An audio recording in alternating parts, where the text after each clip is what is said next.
Just going to take a look at central bank's circular, I think it's circular 45, that takes a look at fiscal year 2024-2025 and gives policy guidance from monetary policy as well as outlooks. If you take a look at some quotes from that particular report from the CBN, we're going to be looking particularly at ways and means and also its outlook. So it says here, the outlook for Nigeria's external sector in 2024-2025 is optimistic on the expectation of favorable terms of trade, occasioned by sustained rally in crude oil prices and an improvement in domestic crude oil production.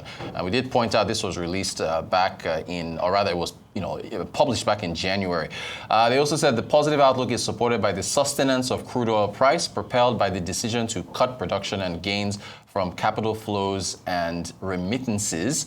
I think they're referring to OPEC there. And then also, they did then further say that, however, lower crude oil earnings, fuel subsidy removal, rising import bills, and increased external debt servicing obligations could pose downside risks for the accretion to the external reserves. There's more that we'll get into, particularly on ways and means, but Arise business analyst Chika Mbonu is with us. We always give him the hard stuff to try to make sense. Good morning, Chika. I'm so sorry. You're the man for the job whenever it comes to this. So yeah, we're trying to. I guess the CBN was optimistic about next year, but then there's, what do you make of what they've published? Which exactly are you referring to? But the fuel subsidy part is a little confusing. Okay, let's put it this way. Yeah. Let me talk about generally. Yeah. I think I've said this on this program. I don't know who originally said it. That when oil sneezes, the Nigerian economy catches cold. Yeah. So if you read through this CBN report, you will find that literally every paragraph has to do with mention something about oil. Yeah. And oil price going up, crude oil production, and so on and so forth, will determine the direction or where the state of Nigerian economy is. So we keep saying that oil is the backbone of Nigerian economy. Indeed. Now, but the other thing I want to put out there is, it's not I don't know, it's a public service announcement, is this. There were a couple of, I'm sure the person, anybody who has worked on documents will know that a lot of times the movement from the original to the print, sometimes there may be some errors. This kind of document, not NOT and isn't or whatever can cause a major misunderstanding, change in the storyline. Right. I think the issue of crude oil, the withdrawal of fuel subsidy, leading to a reduction in reserves is one of those statements that actually have been misaligned. And I think CBN realized that, and they pulled down this document, I think yesterday, just to cross the T's and dot the I's, and then before they put it out again. Especially because of that inconsistency in that statement that says... The papers have carried it. I know. I mean, like we do in this program, we try to get to the foundation, the root before we just come and talk about anything. And that's how we got this information, that when we checked it, it didn't align. We tried to go to the root and ask them, and then they've told us that they have realized that also, and they're trying to correct things to put it back again. But I mean, that doesn't take away from the big picture. One of the big picture stories there is the ways and... Yes, in fact, let me, thank you. I'm glad thanks for raising. Let me quickly read the ways and means code. So they're essentially in the report saying that the ways and means is going to remain at the 5% threshold, and that they're also going to look at MDA revenue. So so ways and means advances shall continue to be available to the federal government to finance deficits in its budgetary operations to a maximum of 5% of the previous year's actualized collected revenue. Such advances shall be liquidated as soon as possible and shall in any event be repayable at the end of the year in which it was granted. And then they continued by saying that they're also going to look at, we'll get into MDAs as well. So, consistent with the banking arrangement of the Treasury Single Account, TSA, ways and means advances would now be determined after recognizing the sub-accounts of the various ministries, departments, and agencies, which are now linked to the CFR, that's the Consolidated Revenue Fund, to arrive at the FGN's consolidated cash position is to continue next year. So what do you make of that? I mean, again, on our program here, we inform and educate.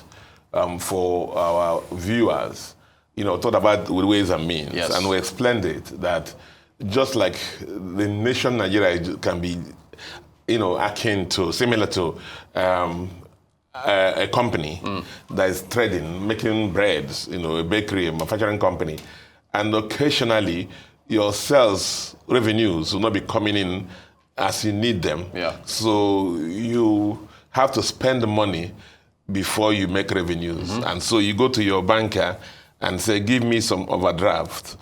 As I make sales, I'll liquidate the overdraft. Yes. And then the business goes on. The same thing with Nigeria government. The Central Bank of Nigeria is the banker of last resort. That's right. To the Nigeria, the country. And so the revenues of the Nigeria government may not come in as and when due. So they are allowed to go to Central Bank of Nigeria, the banker of last resort, to run overdraft, in this case, ways and means. I don't want to speak, there's history behind this name, ways and means, but that's not the class for it now. Yeah. So they're allowed to go there and then run overdraft, pending with the revenues, oil revenues, taxes, come in to liquidate those. Yeah. Now, the law says, the CBN Act says that you cannot, that this overdraft that Central Bank can give to Nigeria cannot be more than 5% of the actual, that's 2024 ways and means balance, overdraft balance, cannot be more than 5% of the revenue, actual revenue end in 2023. Right. And secondly, must be cleared, just like an example I gave in the company. As the company makes sales, you clear overdraft and get into credit. Yeah. Must be cleared within this 2024 account financial year. Yeah. And before you move into the next year. And if this is not done, no more overdrafts will be given to federal government of Nigeria. Right. This is the way it's supposed to run. But, we know what has happened in the past. Yes, we do. I mean, the story of the past is the story of the past. We know that balance will run up to about 23 trillion. And it was never cleared as and when due. And of course, the issue, why that is bad is because it's actually the purview, outside the purview usually, of the central bank inflation management. And it can, if it's not managed properly, accelerate the inflation quantum in the economy. Yeah. And that's what happened to Nigeria. And to suck it away has been a major problem. You also are aware that before President Buhari left, the assembly, tried to regularize that. And but we suffered the impact of that for a long time. So much money into the system was in the two figures we had in the system. Indeed. Thanks for mentioning inflation. There's been speculation as to whether or not when we get September numbers, whether or not the fuel price upward review from the NNPC will impact that. Some asset managers have said no, they don't believe that it will. We had somebody from Vetiva yesterday, and this is from Cardinal Stone. They are saying basically that they expect sustained deceleration this month of September, supported by the harvest, and they're looking at food inflation to go down by 11 basis points to 37.4. And then further on the PMS side, which I wanted to ask you about, they're saying that most of the trucks that move the food for logistics purposes are mostly powered by diesel. So they also see, food inflation decelerating. But I mean, there's been some debates about it as to whether or not it was. So what do you think? How are you weighing on it?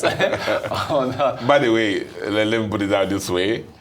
Even with this inflation parameters coming down, a lot of my friends, family have asked me, that when I've tried to reduce expenditure in the house, they will say I should follow them to the market and see that the prices of things have not really come down. Right. But I mean, of course, there's something called a lag effect in inflation management. But let's not do that. I mean, the issue is if you have money, you can't go and tell the market woman that is lag effect, so reduce the price.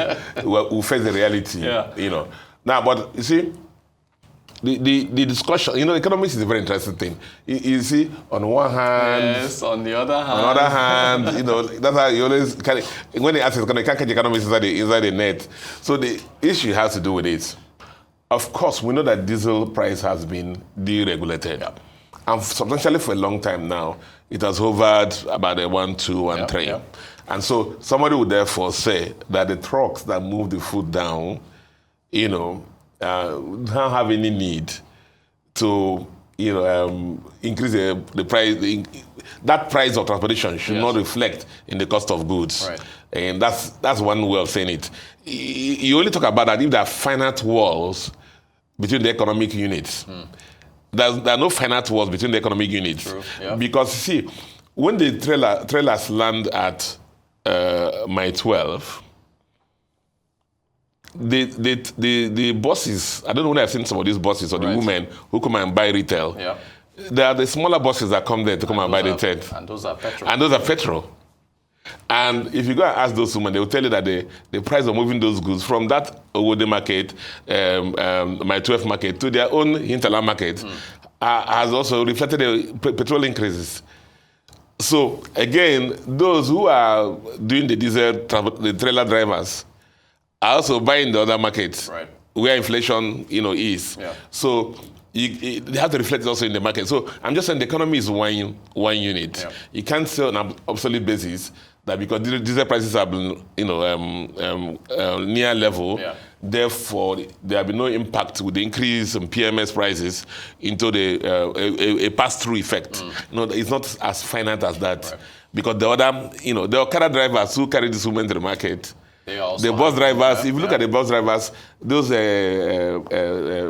cars that carry all this goods, you see them load all the plantains and everything. They charge the market rates for their transport money. And all those things seep into the inflation as well.